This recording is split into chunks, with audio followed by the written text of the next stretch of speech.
Do you like big McDonald's, Big Macs, but maybe you're on a diet like keto, or you're a diabetic and you just can't handle the bread and you can't eat it?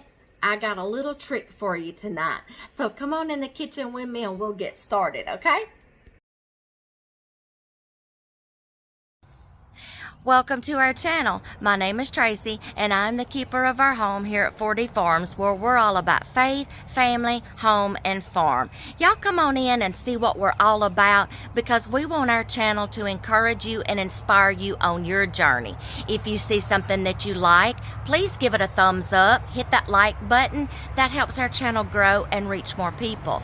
If you want to subscribe, and if you think other people can benefit from our videos, please share them. Y'all, we hope to see you in each and every video, and most of all, thanks for watching. Hey y'all, I have a confession I need to make. I have a confession. I'm not a Big McDonald's kind of girl. I'm a Whopper kind of girl. I'm not a fan of McDonald's, but a lot of people are. And you're like, man, I used to could eat those, but I can't anymore. But I sure would love to have a Big Mac right now and just stuff my face in it. But you can't have the bread, okay? And you really want that Big Mac taste. Well, we're going to try something a little different tonight that I've just been seeing going around. And I'm just going to put a spin on it. And we're going to make Big Mac bowls. McDonald's Big Mac bowls. Say that fast. No, really don't, okay? You get everything in a bowl, just minus the bun, okay? So, I have got some prepping done, and the secret, y'all, to a Big Mac is really the sauce, okay? Because you can get your Big Mac burger, and there's not a lot of fixings on it, y'all. They might plop a little teaspoon or a tablespoon of onion and just a little bit of lettuce, and you're like, where's the fixins? We're going to remedy that tonight. We're going to have all the fixins we want that goes on a Big Mac. We're just not going to put the bread in it, okay? So, I have got some brown blooper. I'm not cutting that out. I have got some ground chuck browning on the stove. Don't try to say that fast, okay? You can substitute. You can make this even healthier. You can use ground turkey. You can use ground chicken. You can use ground beef. I'm just using some ground chuck that we already have, because y'all, if you don't know what I'm doing, it is time to start making all those meals that I did all that meal planning for in the previous video before this one. Y'all go catch that one. I get to travel with, for those of y'all that just do not know who I am and this is the first time you're seeing me, welcome to my channel. I get to travel with dear hubby's job, and I get to do all the homemaking things just in a different place, okay? So the video before this one, if you want to catch up and know what I'm doing, I did a whole video on like get prepared to travel with me, if that's what you want to call it, okay? And we plan, we prepare, we pack, we cut out on the road, we travel, we get to our destination, we unpack, we try to get somewhat settled. Then comes when I have to sit down and meal plan, which is a whole lot different when we're traveling than when we're at home.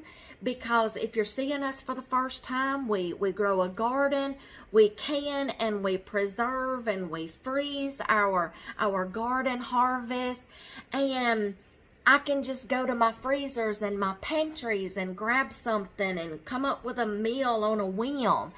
When we're on a work trip, I gotta go to the grocery store. I gotta buy all those ingredients, and it just kills me. But I still have to meal plan and cook for us. We don't eat out all the time. Just because we're traveling, we don't eat out all the time. We can't. okay? Yeah, it would get boring after a while, and then it would take all the fun out of date days out, you know? So I sat down in the video before this one and I meal plan. We're close enough to home that I can wag coolers back and forth and bring us some food with us, meats, and things like that to give us a jump start on our groceries. And I'm using some ground chuck tonight, okay? So now that you know a little more about us, come on in and sit a spell, and we're gonna get to starting on these Big Mac bowls, okay? I get it backwards. Brown your ground whatever you're using, okay? Strain the grease off. Get your fixings ready. Now this is where, don't go overboard with the fixings, because you want to stay as close to the Big Mac as possible, which is your lettuce, onion, cheese, of course, and then the secret sauce, the Big Mac sauce. But I'm going to go, and then your pickles. But I'm going to go a step further, and dear hubby does want a tomato in his. I don't like raw tomatoes, so I'm going to cheat a little, and I'm just going to put a few of the little diced tomatoes in there. I can eat them cooked, but I can't eat them raw. Okay, but he can. All right, so get your fixings ready. Your lettuce, your cheese. I've already got my lettuce ready. I've got my onion diced up. I'm using a red onion. I got our pickles out. I got our cheese. Y'all, you can get you some sliced cheese if you want to and just break it up to even give it that more of a Big Mac feel and a taste. But I've got some shredded cheddar cheese on hand that I'm going to be using. And if you want a tomato on it, but don't get jiggy with it, add bacon bits and croutons and the peacocks. If you don't know what I'm talking about, y'all watch the video before this one and it'll catch you all up. Okay? Then you know, get your fixings. Don't put boiled eggs in it. You know, don't go overboard. You're not making a chef salad. You're trying to stay as close to the Big Mac as possible, okay? The sauce. Y'all, you can make your own Big Mac sauce. And this is all you do. You take ketchup, mayonnaise, sweet pickle relish, and a little bit of onion powder. Now, this is also the base if you ever want to learn how to make your own Thousand Island dressing. Ketchup, mayonnaise, and sweet pickle relish is Thousand Island dressing if you're ever in a pinch. So there's your little quick kitchen tip.